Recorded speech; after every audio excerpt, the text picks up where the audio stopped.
Elle m'a trompé avec mon meilleur ami et pensait s'en sortir facilement. Mais en silence, j'ai préparé ma revanche la plus froide. Aujourd'hui, elle vit les conséquences. Sans même savoir d'où elles viennent. J'ai découvert que ma femme me trompait avec la personne en qui j'avais le plus confiance. Au lieu de me battre, pleurer ou supplier, je me suis assis, j'ai respiré profondément, et j'ai commencé à planifier. Et une fois le plan prêt, je l'ai laissé tomber, toute seule. Et le pire, sans même se rendre compte que tout faisait partie de ma vengeance. Mais ce qu'elle ne s'attendait pas à vivre, c'est que le coup final serait aussi silencieux que glacé. La vérité, c'est qu'on ne s'attend jamais à ce que la personne qu'on aime le plus devienne justement celle qui va vous détruire. Et peut-être que le pire, ce n'est pas la trahison elle-même, mais le fait qu'on fait tellement confiance, qu'on ne réalise même pas qu'on est pris pour un idiot depuis des mois. Je suis un gars ordinaire. J'ai 35 ans, je travaille comme analyste informatique, je mène une vie tranquille et simple, et j'ai toujours été du genre à valoriser la loyauté plus que tout.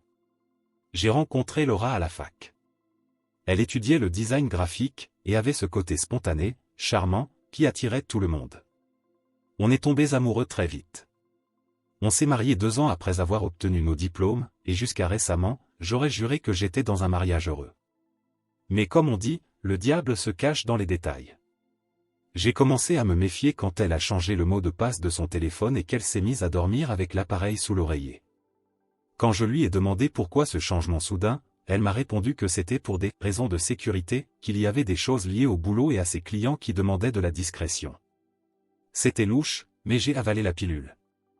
Petit à petit, il y a eu les sourires en coin face à l'écran, les sorties soudaines entre copines, les réunions de travail qui finissaient après minuit. Je me suis mis à me sentir comme un invité dans ma propre maison. J'ai essayé d'en parler. Elle m'a ignoré. Elle disait que je devenais parano, que je devais lui faire plus confiance. C'est là que j'ai commencé à observer. J'ai installé une appli sur mon ordi pour surveiller le réseau Wi-Fi. Rien d'invasif, juste pour repérer des schémas d'utilisation. J'ai découvert que son téléphone se connectait souvent à une même adresse IP, toujours pendant ces fameuses réunions. C'était un appartement à une vingtaine de minutes d'ici. En fouillant un peu, j'ai découvert qu'il appartenait à un certain Bruno, qui, par hasard, était un ancien camarade de fac à elle. Le genre de mec, drôle, cool, qui m'avait une fois traité de « chanceux » d'avoir réussi à conquérir Laura. La semaine suivante, elle m'a dit qu'elle passerait le week-end chez sa sœur pour aider avec les neveux. Je savais que c'était un mensonge. Le samedi soir, je me suis garé à 2 rues de chez Bruno. J'ai attendu. Vers 20h, elle est arrivée. Seule. Elle est entrée avec une clé. Pas de sonnette. Aucune formalité. Comme si elle vivait là. Je suis resté assis dans la voiture, figé. Tu sais, ce moment où ton cerveau veut exploser, mais ton corps ne bouge pas? C'était ça. J'ai mis 1 heure à rentrer chez moi. Et pendant tout ce temps, je me répétais, pourquoi? Le dimanche, elle est rentrée avec un sac de jouets et de bonbons, comme si elle avait vraiment rendu visite à ses neveux. Elle m'a embrassé sur le front et m'a dit qu'elle était épuisée. J'ai souri. Juste souri. Cette nuit-là, je n'ai pas dormi. Pas par tristesse. Pas par déception. Mais parce que quelque chose en moi avait changé. Je n'allais pas l'affronter. Je n'allais pas pleurer. Ni faire de scandale. J'allais me venger. Mais pas à chaud. Ce serait la vengeance la plus froide, la plus douloureuse qu'elle ait jamais connue. Les semaines suivantes, j'ai mis en place ce que j'ai appelé l'opération miroir brisé. Parce que tout ce qu'elle projetait, l'image parfaite d'un mariage heureux, d'une professionnelle exemplaire, d'une femme désirée et aimée, allait être brisée. Éclat par éclat. D'abord, j'ai créé un faux profil sur LinkedIn en me faisant passer pour un recruteur. J'ai contacté Bruno, l'amant, en lui proposant un poste séduisant dans une grande entreprise, dans un autre État. Le processus serait entièrement à distance, avec des entretiens fictifs programmés à des horaires bien précis. Juste de quoi saboter leur petite relation secrète. Ensuite, j'ai rassemblé les preuves. Capture d'écran, historique de localisation, images des caméras de surveillance de l'immeuble de Bruno, oui, j'ai payé un pote qui vit dans le même immeuble pour y avoir accès. Chaque preuve allait dans un dossier que j'ai nommé boss final. Il était bien rempli. Pendant ce temps, je jouais mon rôle à la perfection. Je faisais à dîner, j'apportais le café au lit, je laissais des petits mots doux. Elle a même commencé à culpabiliser. Parfois, je voyais ses yeux s'embuer sans raison. Comme si elle commençait à comprendre ce qu'elle était en train de détruire. Mais c'était déjà trop tard. Le moment décisif allait venir le jour de notre anniversaire de mariage, 2 mois plus tard. Laura pensait que j'avais oublié, mais j'avais quelque chose de spécial en tête. J'ai invité ses parents, ma famille, quelques amis proches, même des collègues. J'ai tout fait passer pour une cérémonie surprise de renouvellement de vœux. Un joli dîner dans une salle louée. Tout payé par moi. Tout orchestré dans les moindres détails. Y compris le projecteur installé sur le mur principal. Et la clé USB déjà branchée. Au moment du toast, avec tout le monde qui souriait, je prendrai le micro. Mais, je ne vais pas encore dire ce que je vais annoncer. La vengeance n'a même pas encore commencé. Mise à jour 1. Eh bien, le grand jour est enfin arrivé. Dans les jours qui ont précédé le dîner, Laura s'est montrée étrangement plus affectueuse. Elle s'est mise à cuisiner pour moi, me faisait des compliments sans raison, et a même recommencé à porter ce parfum qu'elle utilisait au début de notre relation. Si j'avais été le même idiot qu'avant, j'aurais peut-être cru qu'elle retombait amoureuse de moi. Mais non. C'était de la culpabilité. Et de la peur. Au fond d'elle, elle sentait que quelque chose se préparait. Le matin de notre anniversaire de mariage, je me suis réveillé avec un petit mot posé sur la table du petit déjeuner, merci de ne pas avoir abandonné. J'ai hâte de te surprendre ce soir. C'en était presque comique. Elle voulait me surprendre. Si seulement elle savait. L'événement était prévu à 20h, dans une petite salle élégante que j'avais louée dans une propriété en dehors de la ville. J'avais personnellement veillé à chaque détail, éclairage tamisé, musique romantique, rose rouge, bougies sur les tables. Tout était de très bon goût. J'avais fait en sorte de passer pour un mari follement amoureux. Et tout le monde y a cru. Laura est arrivée à 19h45, accompagnée de sa mère. Elle portait une longue robe bleu nuit, les cheveux relevés avec une barrette que je lui avais offerte des années plus tôt. Elle était rayonnante. Pas pour moi. Mais pour ce qu'elle pensait être en train de reconstruire. Dès qu'elle est entrée, plusieurs invités l'ont prise dans leurs bras. Tous souriants. Tous dupés. Je l'ai accueillie avec un sourire calme. J'ai embrassé sa main. Je lui ai dit qu'elle était magnifique. Elle m'a répondu, presque en larmes, merci de ne pas avoir abandonné. Si seulement elle savait. J'avais déjà abandonné. J'ai attendu que tout le monde ait fini de dîner. On a ri, on a trinqué, on a discuté.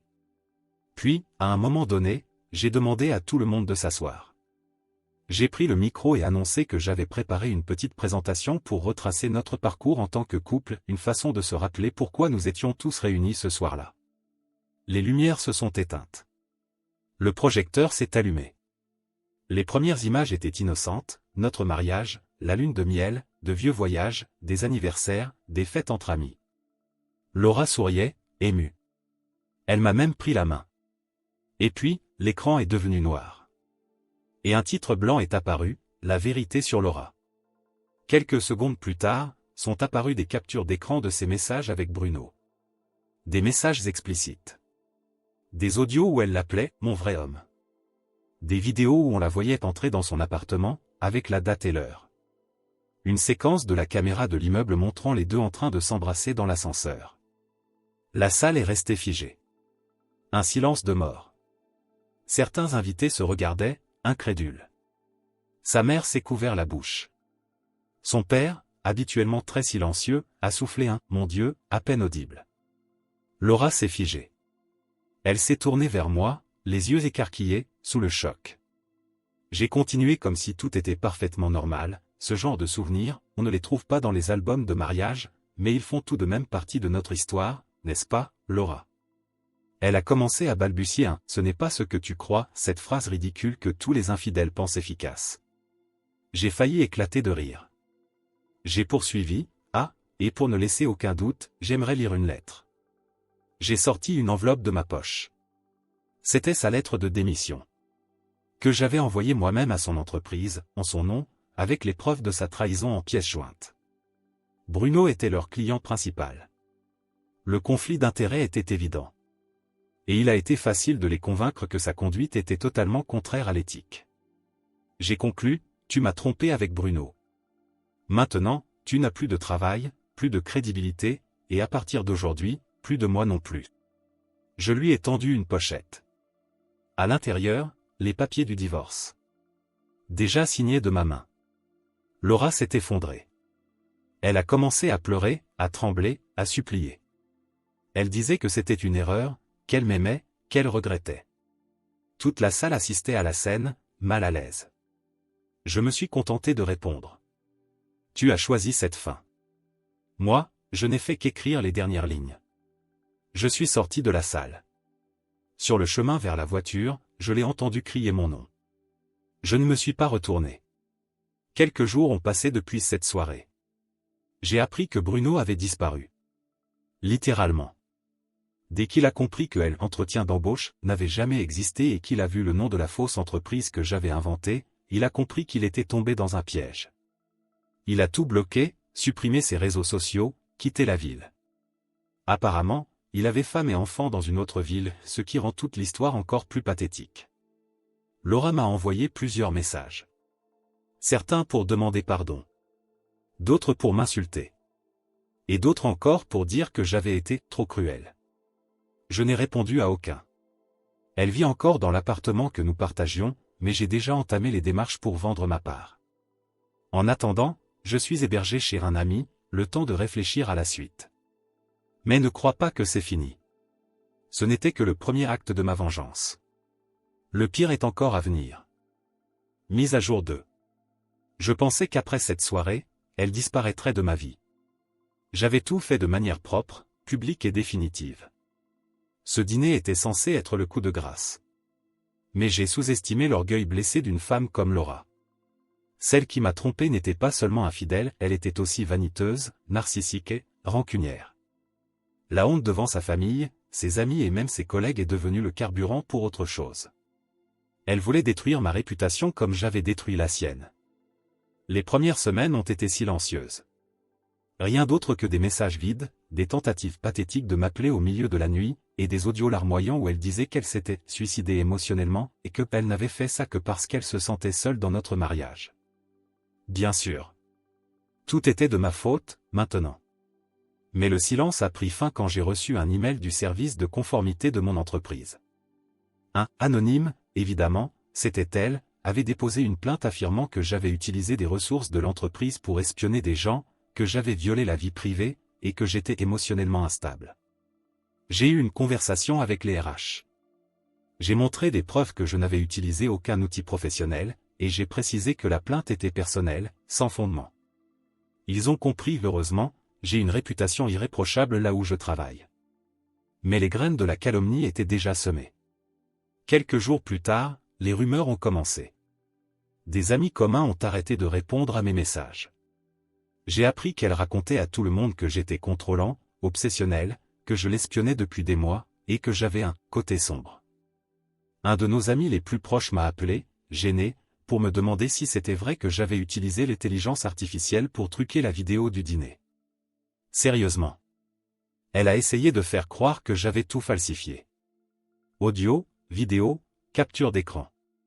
C'est là que j'ai compris, je devais la démasquer à nouveau. Pas seulement avec des preuves, ça, je l'avais déjà fait. Mais je devais montrer qui elle était vraiment. Pas seulement pour moi, mais pour tout le monde. J'ai commencé à recueillir des témoignages d'anciens collègues et amis qui s'étaient éloignés d'elle au fil des années. À l'époque, je pensais qu'ils avaient juste perdu contact. Mais j'ai découvert que Laura avait toujours eu un passé manipulateur, des histoires d'amitié brisées, de mensonges, de petits coups bas. Elle utilisait les gens comme des pions, puis les jetait quand ils ne servaient plus à rien. Une ancienne collègue m'a même confié que Laura avait essayé de saboter son mariage il y a des années, en couchant avec son fiancé quelques jours avant la cérémonie. Juste pour s'amuser. J'ai réuni tout ça dans un dossier. Mais je ne voulais pas faire un nouveau scandale public. Ce serait répétitif, et ça me rabaisserait au niveau où elle tentait de m'enfermer. Alors, j'ai décidé de semer les graines de sa propre chute. J'ai commencé à envoyer anonymement ces témoignages, avec preuve à l'appui à ses proches. Un par un. Pas tous en même temps. Chaque nouveau message faisait s'éloigner un « ami » de plus. Chaque envoi était comme un éclat de verre dans l'image parfaite qu'elle tentait encore de préserver. L'effet a été dévastateur. Son cercle social s'est réduit à une vitesse inquiétante. Une amie commune m'a raconté que Laura avait commencé à poster des citations spirituelles sur Instagram, comme si elle entamait une quête intérieure. Des légendes du style « Sois la paix que le monde te refuse », la vérité finit toujours par éclater. Ironique. Au milieu de tout ça, elle a essayé de se rapprocher de mon patron. Oui, elle est allée le voir en personne.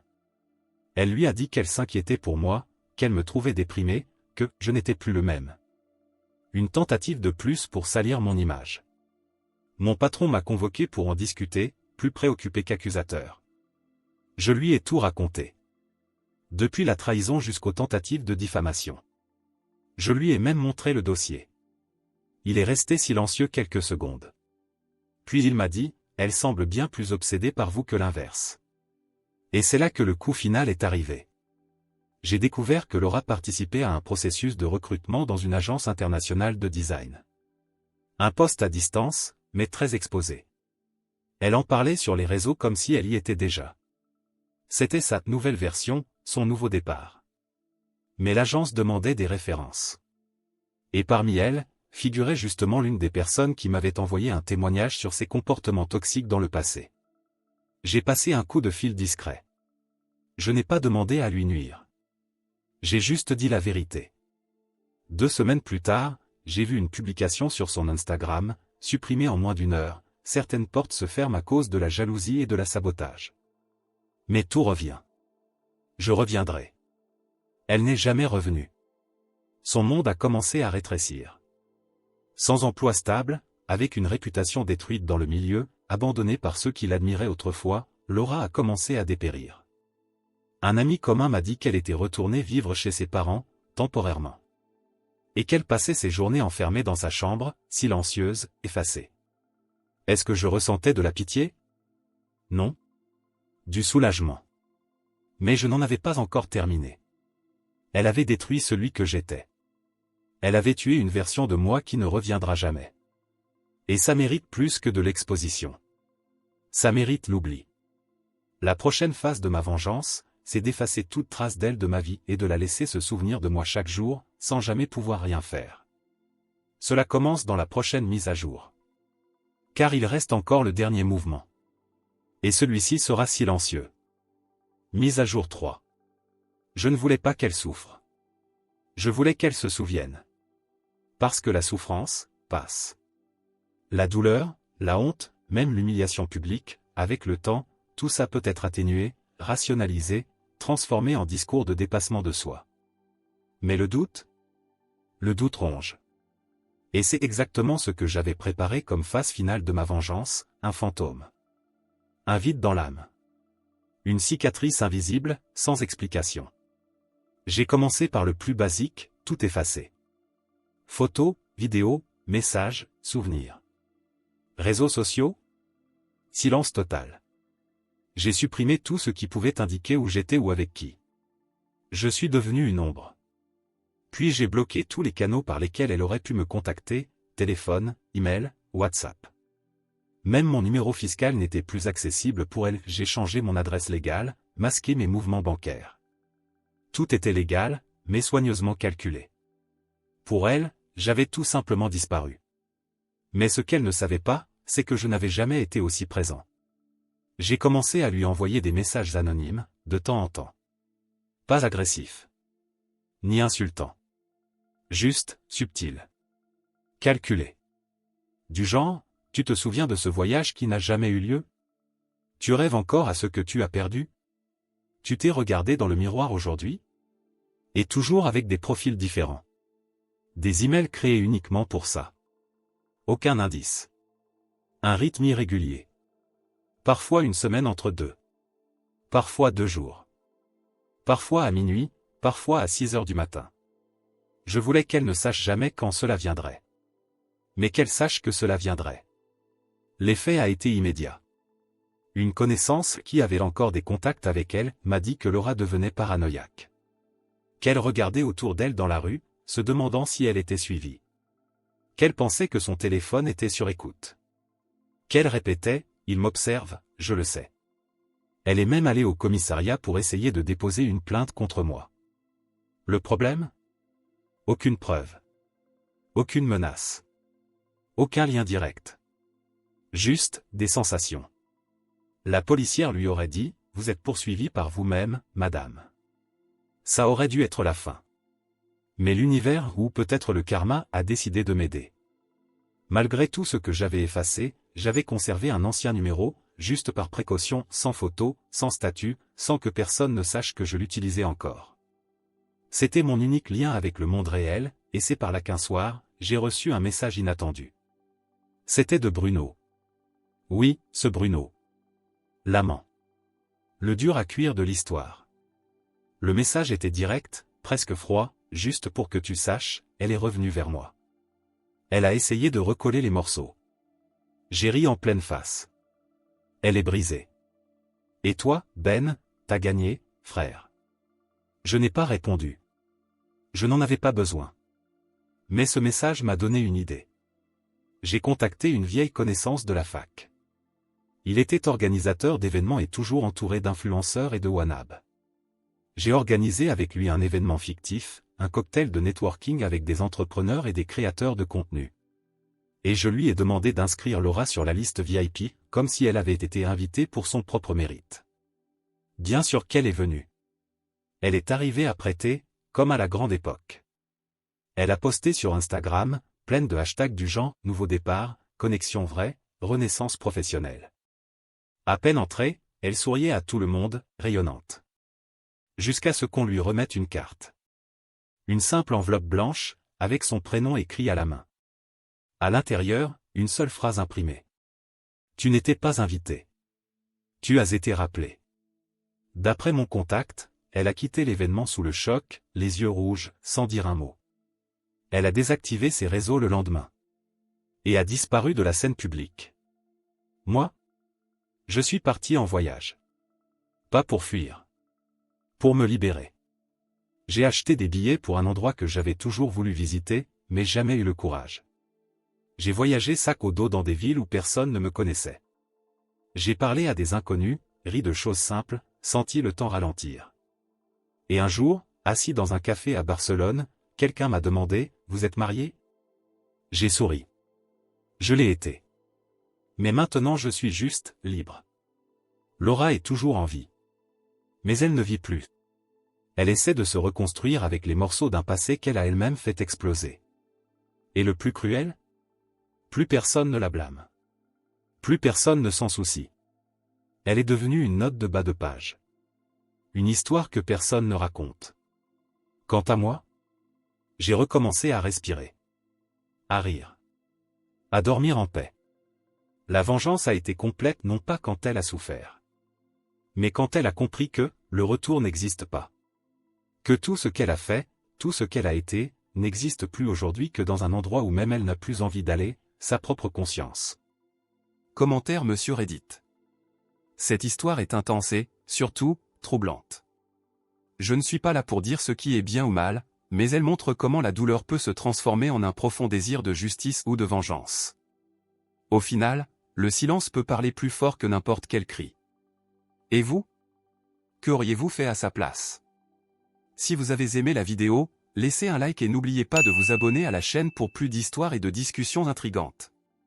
Et n'oubliez pas d'écouter notre podcast pour plus d'histoires inspirantes comme celle-ci, le lien est dans la description et dans la carte à l'écran. Merci d'avoir regardé et à la prochaine.